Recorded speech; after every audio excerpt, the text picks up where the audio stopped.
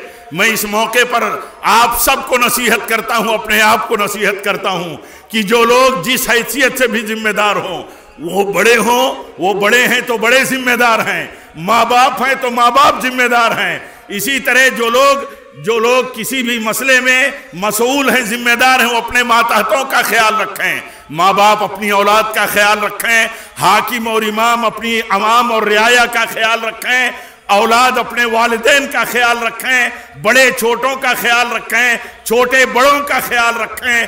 عام لوگوں کے لیے یہ قاعدہ ہے کہ وہ جماعتی زندگی گزاریں، جماعتی۔ حکومت اسلامیہ ہے، اس کے حکم کے اندر علماء کی رہنمائی میں حکومتیں چلتی ہیں۔ اگر اسلامی حکومت نہیں ہے تو جو حکومتیں ہماری ہیں، حکومتوں کی گائیڈ لائنز میں چلیں۔ اسلام کے خلاف حکومتیں گائیڈ لائنز اگر دیتی ہیں کہیں کسی مسئلے میں، تو علماء آپ کو اس مسئلے میں راستہ بتاتے ہیں کہ ایسی صورتحال میں آپ کو کیا کرنا ہے۔ تو علماء کی رہنمائی میں رہیں، جماعتوں کی رہنمائی میں رہیں۔ خالص معاشرہ، خالص مسلمانوں کی جماعت وہی ہے جو اپنے علماء کی سرپرستی اور ان کی ہدایت میں رہے اور جماعت کے ساتھ جڑی رہے۔ یہ اتنی بڑی نعمت ہے اور اتنا بڑا ذریعہ ہے اللہ تعالیٰ کی رحمت کے حصول کا اور برائیوں اور مصیبتوں سے بچنے کا، کہ خود پیارے نبی صلی اللہ علیہ وسلم نے بیان فرمایا۔ آپ فرماتے ہیں جماعت رحمت ہے، آپ صلی اللہ علیہ وسلم فرماتے ہیں جماعت برائیوں سے دفاع کا بہت بڑا ذریعہ اور بہت بڑا پلیٹ فارم ہے۔ اس پلیٹ فارم کو کمزور کرنے والے لوگ کبھی بھی طاقت نہیں پا سکتے، نہ کبھی بھی مسلمانوں کے لیے برائیوں کے دفاع کا کوئی سورس کھڑا کر سکتے۔ ایمان کے ساتھ معاشرے میں عزت اور سربلندی کی زندگی جینے کے لیے مسلمانوں پر یہ فرض ہے کہ مسلمان جماعتی اور اتحاد کی زندگی گزارے اور علماء کی ماتحتی میں زندگی گزارے۔ آج دیکھیے کتنے مسائل ہیں ہمارے اور کس طرح آوارگی ہے، اللہ تعالیٰ رحم فرمائے، کس طرح کچھ لوگوں میں آوارگی ہے اور اسی طرح فوضائیت ہے، منمانا پن ہے، آزادانہ موقف ہے، آزادانہ انداز ہے۔ کتنے نوجوان ہیں تنظیمیں بناتے ہیں، انہیں کھڑا کرتا ہے ان کا جذبہ، ہم ان کے اخلاص یا وہ کسی سازش کے شکار ہیں، ہم دونوں میں کوئی بات نہیں کر سکتے۔ مخلص بھی ہو سکتے ہیں، کسی سازش کا دانستہ نادانستہ شکار بھی ہو سکتے ہیں، لیکن ملت کے اور مسلمانوں کے اور مسلم جماعت کے مسائل کے لیے اگر وہ کھڑے ہوتے ہیں حل کرنے کے لیے، تو آپ تمام سے میں اس وقت یہ کہنا چاہتا ہوں، بالخصوص نوجوانوں سے، کہ آپ اپنے بڑے علماء سے پوچھو کہ کیا ملت کے مسائل کو حل کرنے کے لیے یہ تنظیم اور اس تنظیم کے ساتھ جڑنے کا عمل صحیح ہے یا نہیں ہے۔ عام طور پر ایسے ہی صورتحال میں ملت کو بہت نقصان پہنچا ہے، جماعت کو بہت نقصان پہنچا ہے، اس کی بھرپائی نہیں ہو سکتی، اتنا نقصان پہنچا ہے۔ نوجوانوں کے کچھ لوگوں کے جذبے سے ملت اور جماعت کے مسئلوں کو، امت مسلمہ ہندیہ کے مسئلوں کو حل کرنے کے لیے انہوں نے کچھ تدبیریں سوچی، کچھ پلاننگ کی، کچھ گائیڈ لائن آف ایکشن بنایا اور اس کے بعد اس پر چلنا شروع کر دیا، جبکہ وہ علماء کے خلاف، جماعتوں کی ہدایت کے خلاف، ماں باپ کی سرپرستی اور ہدایت کے خلاف یہ ساری چیزیں تھی۔ تو ظاہر سی بات ہے کہ اس کا نتیجہ کبھی اور اس کا رزلٹ صحیح نہیں ہو سکتا۔ آج میں عید کے دن آپ سب کو، بالخصوص اپنے تمام نوجوانوں کو جو میری آواز سنتے ہیں عیدگاہ میں یا عیدگاہ سے بعد اس نئے سسٹم سے اگر وہ میری آواز سنیں، تو ان سب کو نصیحت ہے کہ ملت کے مسئلوں کو حل کرنے کے لیے آپ ملی نام کی تنظیمیں بنا کر کے ملت کے ایشوز پر کام کرنا اگر چاہتے ہیں تو آپ علماء کی سرپرستی اور ان کے ساتھ کے بغیر نہیں کر سکتے، اور اگر کوئی کرتا ہے تو میں اپنے نوجوانوں سے کہوں گا کہ دور رہو۔ دیکھو کتنے ایشوز پیدا کیے گئے، کتنے ایشوز پیدا کیے جاتے ہیں۔ نفرت کی سیاست اگر دوسرے کرتے ہیں، ان کے ہاتھ میں پاور ہے، ان کو اللہ تعالیٰ نے حکومت دی ہے، ہم ان کی رعایا اور عوام ہیں، تو ان پر فرض ہے ہمارے حقوق اور رائٹس کو سمجھنا اور ان کو پورا کرنا، ان کی حفاظت کرنا۔ لیکن یہ کہ ہم کمزور ہونے کے بعد اگر اپنے مسائل کو حل کرنے کے لیے کوئی طاقت نہیں ہے، کوئی ذریعہ نہیں ہے۔ اگر ہم ٹکراؤ کی راہ پر جاتے ہیں، اپنے نوجوانوں کے جذبات کو ہم بھڑکاتے ہیں، تو یہ سب خطرناک راستہ ہے۔ نفرت کی سیاست سے بچیں، اشتعال پیدا نہ کریں، ہمارے اپنے لوگ بھی پیدا نہ کریں، ہمارے ملک کی میجارٹی کے طاقت رکھنے والے لوگ بھی نہ پیدا کریں، دیگر مذہب کے لوگ بھی نہ پیدا کریں۔ سب کو یہ نصیحت ہے کہ سب اپنے دائرے میں رہیں، صحیح گائیڈ لائنز میں رہیں، سب اپنی ذمہ داریوں کو ادا کریں۔ حکومت اپنی ذمہ داری ادا کرے، ہم اپنی ذمہ داری ادا کریں۔ ہم مہاراشٹر سرکار کی اس اپنے اسٹیٹ میں لا اینڈ آرڈر کی بحالی کی کوششوں کی قدر کرتے ہیں، ہم اس اسٹیٹ سے کہتے ہیں۔ البتہ بہت ساری خامیاں ہیں اس کے باوجود بھی، لیکن ہم امید رکھتے ہیں کہ مہاراشٹر سرکار اپنی بہتر کوششوں میں، تال میل کی کوششوں میں، آل کمیونٹیز کے بیچ میں اچھے ویوہار قائم کرنے کی کوششوں میں دوسرے صوبوں کے لیے مثال قائم کرے گی، اچھی مثال قائم کرے گی۔ ہماری ذمہ داری ہے کہ ہم قدر کریں اور ہم لوگوں کو یاد دلائیں۔ میں آپ کو یہ بتا دینا چاہتا ہوں کہ ہم کمزور ہیں، اس میں کوئی شبہ نہیں، ہمارے پاس طاقت نہیں ہے، اس میں کوئی شبہ نہیں۔ ہم پر اس کے باوجود بھی اگر ظلم کرتی ہے، کوئی حکومت کرتی ہو، کوئی طاقت کرتی ہو، کچھ تنظیمیں مسلمانوں کے خلاف کام کر کے کرتی ہو، تو پہلے تو ہمارا یہ ایمان رہنا چاہیے کہ اللہ تعالیٰ اپنے مظلوم بندوں کے ساتھ ہے، اللہ اپنے مظلوم بندوں کے ساتھ ہے۔ ہمارے اوپر اگر ظلم کی چکی چلتی ہے، ہمارے اوپر اگر ظالمانہ کارروائیاں ہوتی ہیں، تو ہمیں صبر کے ساتھ، دین اور توحید کی حفاظت کے ساتھ، اللہ تعالیٰ سے رشتہ قائم رکھتے ہوئے دین پر جمے رہنے کی ضرورت ہے، ثابت قدمی کی ضرورت ہے۔ آپ دیکھیے اسلام کا ابتدائی دور ہے، اسلام کا ابتدائی دور ہے، لوگ آ کر کے نبی صلی اللہ علیہ وسلم سے شکایت کرتے ہیں، کہتے ہیں کہ اللہ کی مدد کب آئے گی، اللہ کی مدد کب آئے گی۔ ہم بھی سوچتے ہیں کہ ہمارے ساتھ اگر کہیں ناروا سلوک ہوتا ہے اور ہم اللہ کے بندے ہیں، موحد ہیں، کروڑوں کی تعداد میں اللہ کی بندگی کرتے ہیں، ہمارے لیے اللہ کی مدد کیوں نہیں آتی؟ تو میرے بھائیوں، جلد بازی والی بات مت کریں، جلد بازی والی بات مت کریں، صبر اور ثابت قدمی کے ساتھ دین پر جمے رہیں، اللہ کی مدد آئے گی۔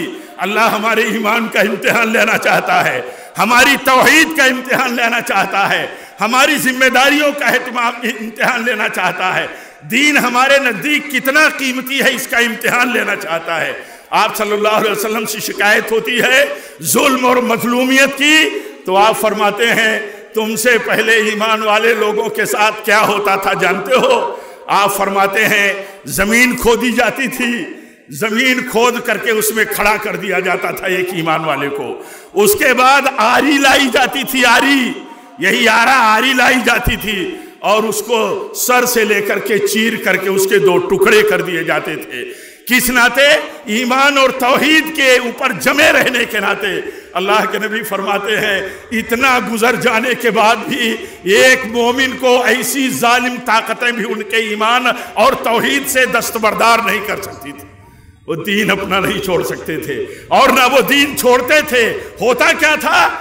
ایک آدمی کو چیر کر کے 2 ٹکڑے کر دیا گیا کہ تم توحید اور اللہ کی خالص بندگی چھوڑ کر کے شرک پر آ جاؤ، طاغوت کی بندگی پر آ جاؤ۔ وہ 2 ٹکڑا ہونا گوارا کر لیتے تھے، لیکن طاغوت کی بندگی پہ آنا گوارا نہیں کرتے تھے۔ میرے بھائیوں، ہمارے ہاں صورتحال ایسی کچھ نہیں ہے۔ اللہ تعالیٰ سے دعا کریں ہم اس موقع پر، جب ہم بڑی تعداد میں جمع ہو کر کے دعا کرتے ہیں اور آمین کہتے ہیں، تو اللہ تعالیٰ ہماری دعا قبول کرتا ہے۔ ہمارا تعلق، ہمارا مسئلہ دعا کرنے سے ہے، اللہ کا مسئلہ ہماری دعاؤں کے قبول کرنے کا ہے، کس شکل میں وہ دعا قبول کرتا ہے۔ آج ہم جس حالت میں ہیں، اس سے بری حالت سے بچا کر کے اللہ تعالیٰ ہماری دعا قبول کر سکتا ہے۔ ہماری دعا کو اس سے بہتر حالت میں لے جا کر کے اللہ تعالیٰ قبول کر سکتا ہے۔ اس سے بری حالت نہ پیدا ہو، اس شکل میں بھی اللہ ہماری دعا قبول کرتا ہے۔ کبھی ایک آدمی بیمار ہوتا ہے، وہ بیماری میں دعا کرتا ہے، اس بیماری سے اسے شفا نہیں ملتی، اللہ تعالیٰ کبھی اسے بڑی بیماری سے بچا لیتا ہے، کبھی اس بیماری کی وجہ سے صبر کرنے کی وجہ سے اسے جنت دیتا ہے۔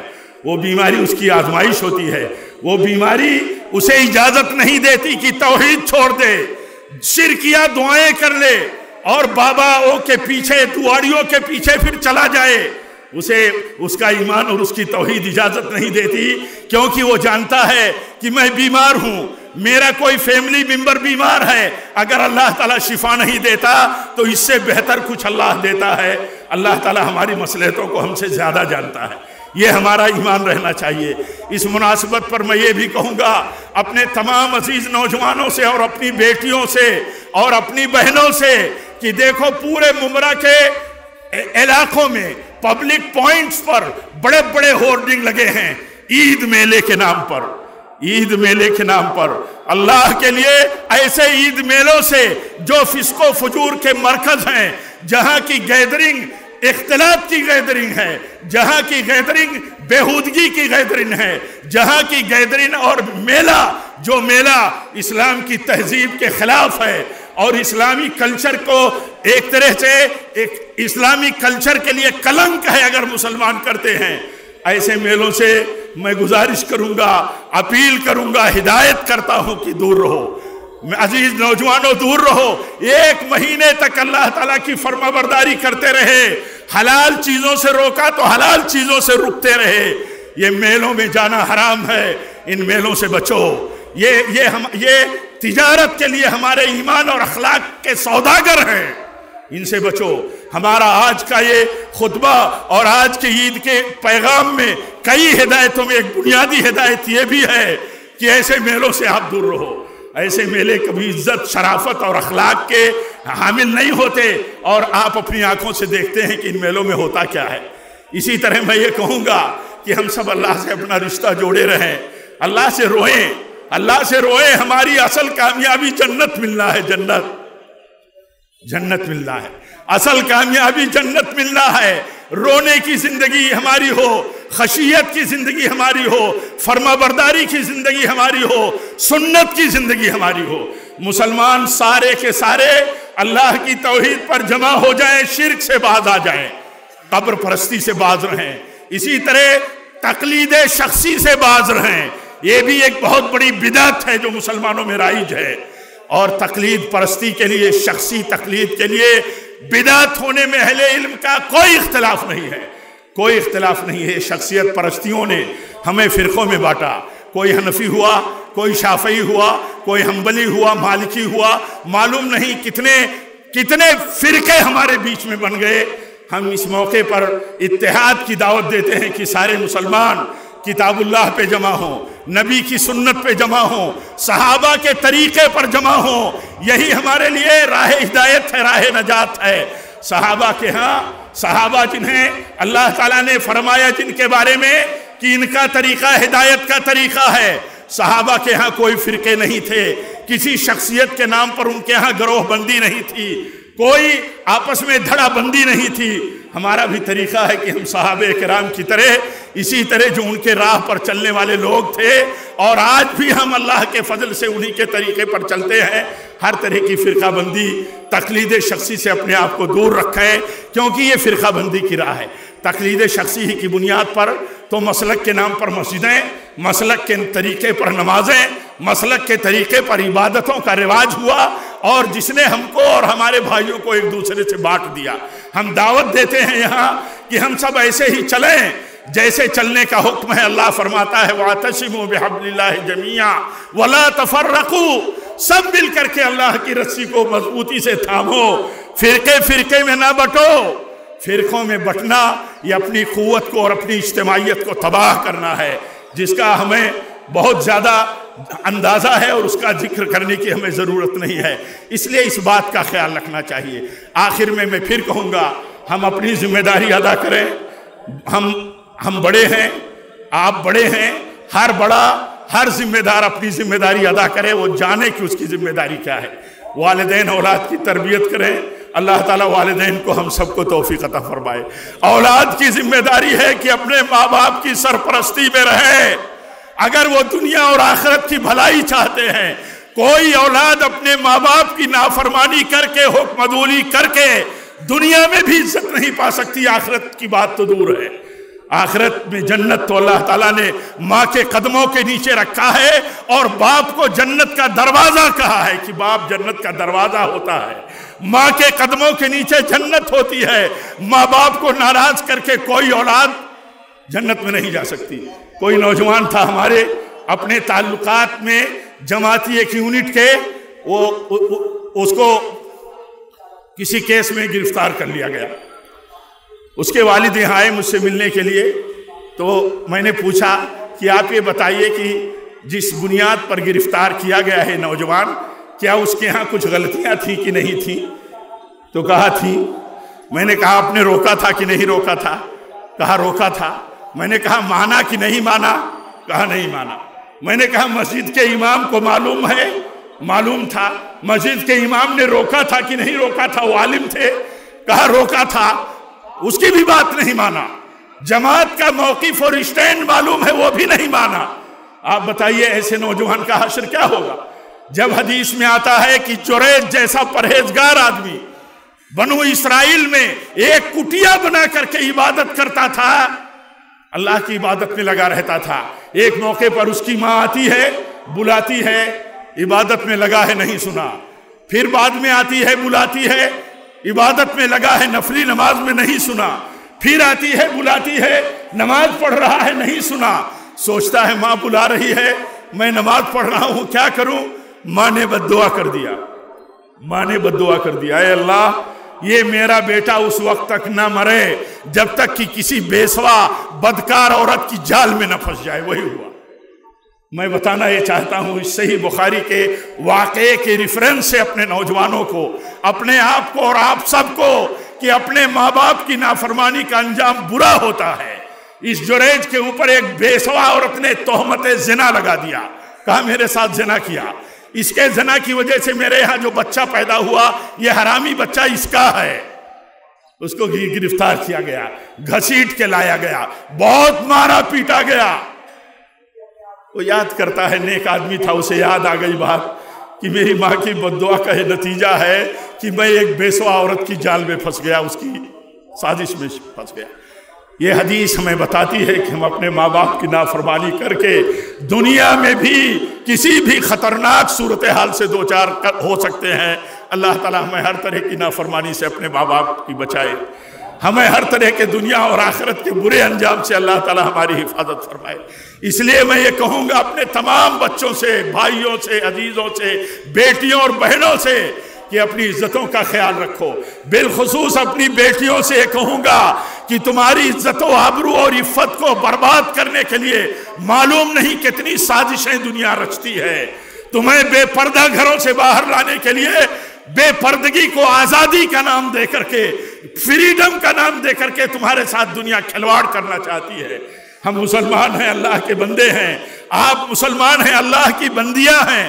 آپ اللہ کی بندیوں کے لیے پردہ واجب ہے، بے پردہ آپ نہیں نکل سکتی، خوشبو لگا کر کے آپ نہیں نکل سکتی، بہت سختی کے ساتھ منع کیا گیا ہے۔ اسی لیے میلہ تو دور کی بات ہے، میلہ تو فسق و فجور کے اڈے ہوتے ہیں، وہاں جانے کا تو تصور ہی نہیں ہونا چاہیے۔ اس موقع پر آخر میں پھر یہ کہوں گا کہ حکومت ہند ہماری صوبائی حکومتیں، لا اینڈ آرڈر کا مسئلہ پیدا کرنے والے کوئی بھی ہوں، ہماری صف کا کوئی ہو اور کسی بھی صف کا کوئی ہو، جو ہندو مسلم اتحاد کے لیے خطرہ بنتا ہے، نفرتوں کی سیاست کرتا ہے، آپ کا فرض ہے، آپ کے ہاتھ میں آج پاور ہے، اقتدار ہے، ہمارا ایمان ہے اللہ نے یہ پاور اور اقتدار آپ کو دیا ہے۔ آپ لوگوں کو ظلم سے بچائیے، ظالموں کا ہاتھ پکڑیے، ان کو کنٹرول کریے اور ان کو قرار واقعی انصاف کے قانون کے تحت سزا دیجیے۔ ہمارا یہ مطالبہ ہے آپ سے، اور یہ کہنا بھی ہے کہ اگر آپ ظلم کی سرپرستی کریں گے تو آپ کا بھی انجام اچھا نہیں ہوگا۔ ہمیں تو ہدایت دی گئی ہے کہ مسلمان ہو تو کسی نان مسلم پر تم ظلم نہیں کرنا۔ نان مسلم کا بھی مالک اللہ ہے، وہ جب اپنے مالک سے دعا کرے گا تو مسلمان ہو تم کو بھی اللہ پکڑے گا، اور اگر کوئی مسلمانوں پر ظلم کرے گا، اللہ کے سوا طاغوت کی بندگی کرتا ہے، اپنے ہاتھوں سے بنائے ہوئے معبودوں کی پوجا کرتا ہے، بھکتی کرتا ہے، تو آپ بتائیے پھر اس کا حشر اور انجام کیا ہو سکتا ہے۔ میں یہ بات ہمدردی کے دائرے میں کہتا ہوں کہ آپ بچیں، آپ کی ذمہ داری ہے کہ آپ عوام کی رعایا کی اور ہر بھارتی اور شہری کے حقوق اور رائٹس کی ذمہ داری ہے آپ کی کہ آپ اس کی حفاظت کریں اور لا اینڈ آرڈر کا مسئلہ نہ پیدا ہونے دے، اور ہم افواہوں اور اشتعال انگیز تقریروں کے پیچھے نہ جائیں۔ مسلمانوں کے نام پر کوئی بھی سیاست ہندوستان میں مسلمانوں کے لیے خطرناک ہے۔ ایک جملے میں آپ اگر ایک کوئی بات یاد رکھ سکتے ہیں تو یاد رکھیں، مسلمانوں کے نام پر کوئی مسلم پارٹی بنانا ہندو مسلم کی مخالفتوں کی بنیاد پر ہندو یا نان مسلم کے مقابلے کے لیے، یہ ہندوستانی سیاست کے میں مسلمانوں کے لیے خودکشی کے مترادف ہے۔ ایسی پارٹی بازی سے بچیں، ایسی پارٹیوں کے ساتھ جوائنٹ ہونے سے بچیں۔ یہ میں اپنی ذمہ داری سمجھ کر کے آپ کے ہزاروں کی تعداد میں یہاں اجتماع سے، عید الفطر کے اس اجتماع سے میں آپ سے بات کہتا ہوں کہ آپ اس کا خیال رکھیں۔ آخر میں پھر کہتا ہوں کہ ہم سب اللہ سے ڈرتے رہیں، روئے اللہ سے، اپنے اوپر اپنا حق ہو، غیر مسلموں کا حق ہو، چھوٹوں کا بڑوں کا حق ہو، بیویوں کا بیٹیوں کا بیٹوں کا حق ہو، ماں باپ کا حق ہو، اپنے علماء کا حق ہو، جماعتوں کا حق ہو، ان کے حقوق کو آپ جانیں اور ادا کریں۔ اللہ سے دعا کرتے رہیں، حالات بدلنے والا اللہ ہے۔ آپ جہاد کے نام پر اپنے نفس سے جہاد کرنے کی پوزیشن میں نہیں ہیں۔ ہم ہتھیاروں کو لے کر کے جہاد کی باتیں اور نعرہ لگانے والے یہ ہمارے دشمن ہیں، بھلے نعرہ لگانے والے ہو سکتا ہے نہ سمجھتے ہو۔ اس لیے اپنے نفس سے جہاد کرو، گناہوں سے بچو، سنتوں کی فکر کرو، بدعتوں سے بچو، فرقہ بندی سے بچو۔ ان سب چیزوں کی ضرورت ہے، اور حکومت اور پرشاسن جو ہے ہمارا، ان کا سپورٹ کرو، اور ان کا سپورٹ اس طور پر کرو کہ رعایا ہے ہم، ہمارا فرض ہے۔ اسلام کے خلاف کوئی قانون نہیں ہے تو ہم ان کے سپورٹ میں کھڑے ہیں۔ اسلام کے خلاف کوئی قانون آتا ہے، اس میں ہمیں کیا کرنا ہے؟ ہمیں اللہ تعالیٰ نے علماء دیے ہیں، ان کی رہنمائی میں ہمیں چلنا ہے۔ ٹکراؤ کی سیاست ہندوستان میں مسلمان اور نان مسلم کے بیچ میں یہ خطرناک ہے۔ دو لفظوں میں آپ یہ باتیں یاد رکھیں، اور اللہ کے نبی صلی اللہ علیہ وسلم کی ہر خطبے کی وصیت یاد رکھیں، جو وصیت اللہ تعالیٰ کی طرف سے ہے، اور آپ صلی اللہ علیہ وسلم ہر خطبے میں وصیت پڑھتے تھے۔ اللہ تعالیٰ فرماتا ہے، یا ایھا الذین آمنوا اتقوا اللہ، اے ایمان والو، مرد ہو، عورت ہو، مالدار ہو، غریب ہو، جوان ہو، بوڑھے ہو، سب جتنے بھی ایمان والے ہو، سب اللہ سے ڈرو۔ اللہ سے ڈرو، دوسروں کے حق کے مسئلے میں، اپنوں کے حق کے مسئلے میں، نان مسلموں کے بھی حقوق ہوتے ہیں ان کے مسئلے میں، ہر مسئلے میں اللہ سے ڈرو۔ اللہ سے ڈرو جیسے ڈرنا چاہیے، جیسے حکم ہے، اور اللہ کی عبادت و فرمانبرداری میں پوری زندگی لگے رہو، تاکہ جب بھی تمہاری موت ہو تو اسلام پر ہو۔ میرے بھائیو، یہ بہت بڑی بنیادی وصیت اور نصیحت ہے ہمارے لیے۔ میں اپنے آپ کو تقویٰ کی وصیت کرتا ہوں، آپ سب کو اللہ سے ڈرنے کی وصیت کرتا ہوں، اور دعا کرتا ہوں کہ اللہ تعالیٰ یہ عید ہماری، یہ اتحاد کا مظاہرہ ہمارا، یہ اللہ کی کبریائی اور اس کی توحید کا مظاہرہ ہمارا، اللہ تعالیٰ اس کو ذریعہ بنائے، اس کے ذریعے اللہ تعالیٰ امن و امان عام فرمائے، ہمارے اندر بھائی چارہ عام ہو، محبت عام ہو، اخلاص عام ہو، اور اسی طرح ہمارے بیچ میں دوسروں کے تئیں جو ہماری ذمہ داری ہے اس کا احساس بھی ہمارے اندر عام ہو۔